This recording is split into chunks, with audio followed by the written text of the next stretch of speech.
Welcome to our Energy Connect studio, where I'm delighted to have sitting next to me Dawn Summers, COO of Wintershall Dea.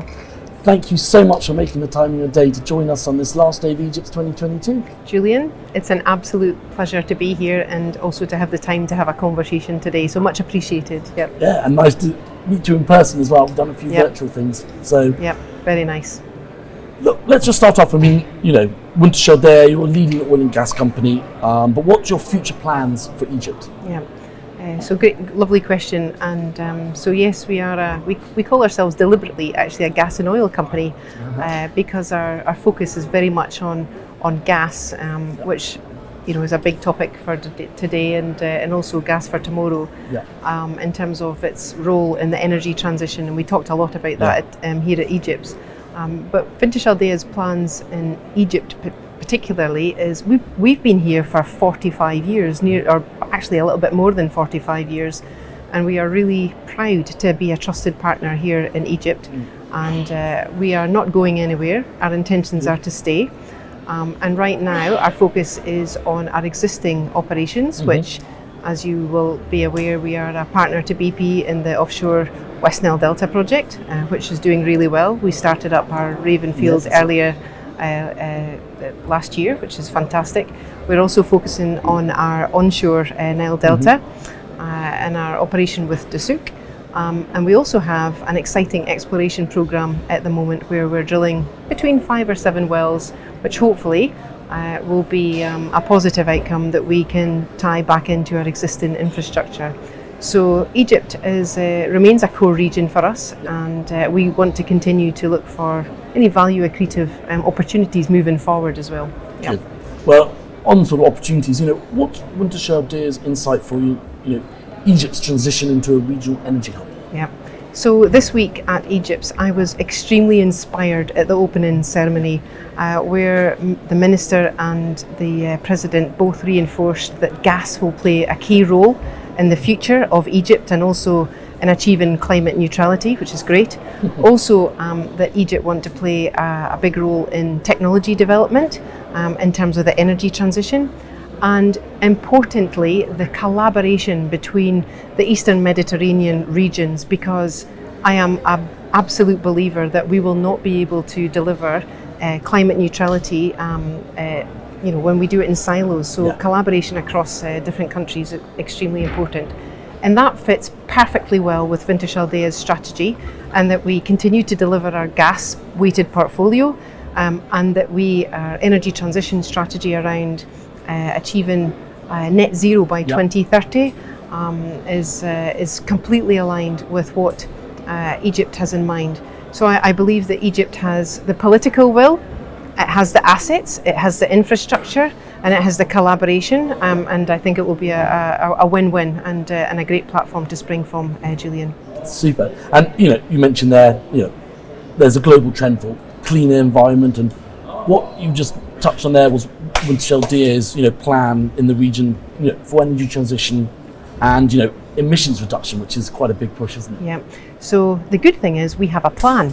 Right, we're just not talking about it. We actually have a plan that we're actioning. And last year we had the pleasure of announcing, and I'm very proud of this. We announced our energy transition goals, which are net zero by 2030. And it's important for me to emphasise that that's across our operated and our non-operated assets. We are also looking to have zero flaring by 2030. And also to have a intensity of methane emissions of 0.1% by 2025. So it's ambitious targets, but we do have a plan underpinned by a number of activities, and that fits very well with where Egypt is heading and where Wintershall Dea is heading. So it's really great. Yeah. Now, obviously, Wintershall Dea is known for innovative technology and bringing new technologies into operation. But what specifically are you bringing in terms of new technology into operations in Egypt? Yeah, fantastic. So I am an engineer by background and a little bit of a geek when it comes to new technologies and innovation, and I get quite excited about how technology and people can deliver really cool solutions in order to deliver operational excellence in our business.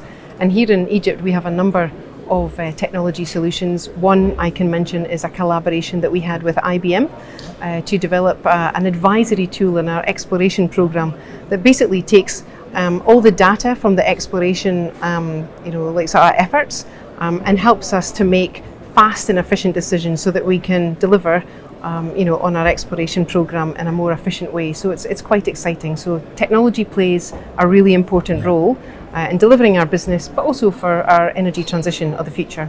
Yeah. And we're on the last day of EGYPS 2022, but what's your expectations for, first of all, EGYPS 2023, and how will Wintershall Dea exploit this towards the end of the year? There's COP27 in Sharm el Sheikh, which is quite significant. And what are your expectations for COP27? Yeah. So on COP27, I think that Egypt have a fantastic opportunity and a platform from EGYPS to continue the momentum around the energy transition and its role that it has to play. I personally attended COP26 and I was very sad and disappointed to see that our industry, the energy industry or the oil and gas industry, was not represented. So I am very excited about the prospect of our industry coming here in COP27 and working in a collaborative way, because we have some of the most excellent talent in our industry, from engineers to environmentalists to scientists. I'm an engineer myself, and we are part of the solution, and I fully believe that we will be working hand in hand with the government in Egypt to make sure that COP27 is a success. So my expectations for EGYPS 2023 is to continue on the fantastic momentum that's happened this week. There's a real buzz this week, people getting together, interfacing, collaborating, thinking about new ideas. How do we improve on what we're doing? So EGYPS 2023, fantastic. COP27, a massive opportunity for our industry, a great success. Oh, well, that's great to hear. But I agree, if EGYPS 2023, we're just a couple of months after COP, so we can take stock of what has been agreed. It's not far away, is it? It just feels like we came out of COP26. And then it's UAE after that. Yes, so, again. It's going to be busy. Sort of ending up now, I mean, you're a lead sponsor for Equality in Energy for 2022 and for many years before. Can you share more about what Wintershall Dea is sort of doing in the the equality and inclusivity strategy? Very good. So a subject that is very close to my heart, and Wintershall Dea are doing quite a lot in this space, and it's an extremely important topic: equality, diversity and inclusivity. And in fact, I just opened the diversity conference today, actually this morning, which it was great. The panel discussions were fantastic. Oh, great. So an extremely important topic.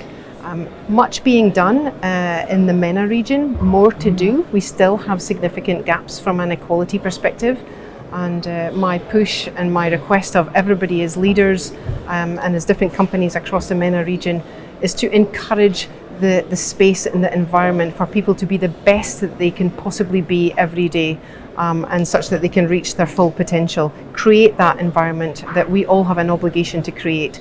So a very important topic. At Wintershall Dea globally, we're doing lots of great stuff. We have an established women's network, for example, where we have really good, concrete, feisty conversations about what we're doing well and what we need to improve on. Those are the best. And open dialogues, actually. And another area that we focused on and have addressed is the gender pay gap, right? Another real example of true equality. So Wintershall Dea, a true believer and very much leading in this space, but also lots happening at EGYPS as well. But more to do, we can't stop. But we have an obligation to create the space, create the environment, role model, and advertise all the great stuff that can be done in our industry. Yeah. Oh, well, that's really good to hear. And look, Donna, I really appreciate you giving me your time, and having you down in the studio has been a pleasure. Julian, thank you very much, and I'll see you at COP27 and I'll see you at EGYPS 2023. Absolutely.